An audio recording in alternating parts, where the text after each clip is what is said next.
7 years into Syria's deadly conflict, the government forces and their allies are closing in on militants near the capital Damascus.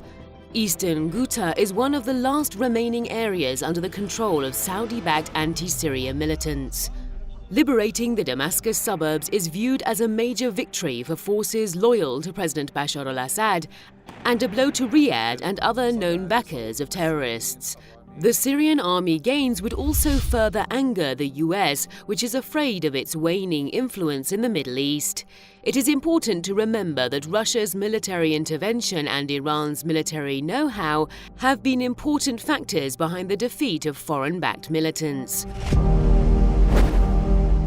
Well, the current and what seems to be the long-term objective of the United States in Syria is to detach or semi-detach a part of Syria, which is north and eastern of the Euphrates, from the main Syrian land, or at least use that as a sort of card in order to pressure Damascus, the Syrian state, to offer concessions on the political front that the United States would like.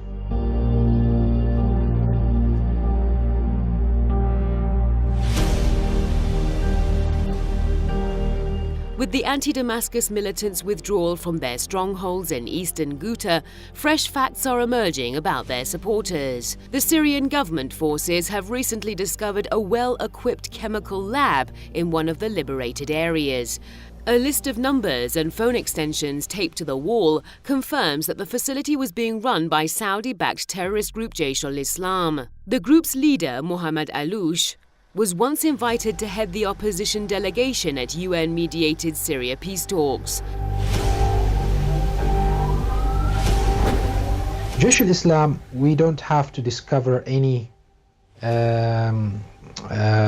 labs to confirm that they have chemical weapons. They already confirmed it themselves.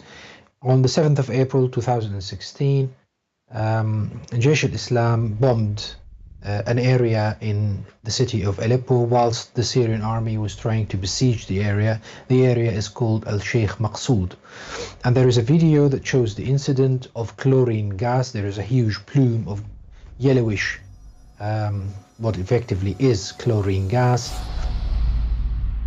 The chemical lab's discovery comes as the US, without any sort of proof whatsoever, has been accusing Damascus of carrying out chemical attacks against civilians in the battered country.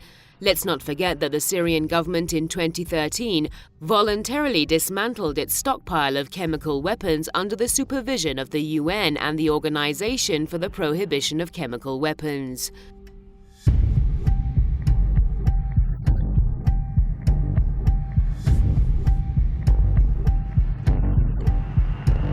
Meanwhile, an American military newspaper has reported that US President Donald Trump asked Saudi King Salman for $4 billion to spend on advancing Washington's objectives in Syria.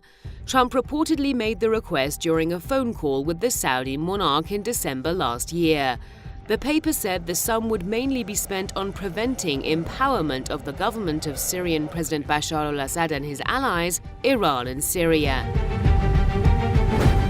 So it was clear from the very beginning that they weren't interested in fighting ISIS or eliminating ISIS as much as they were really concerned about not having the Syrian army liberate those areas.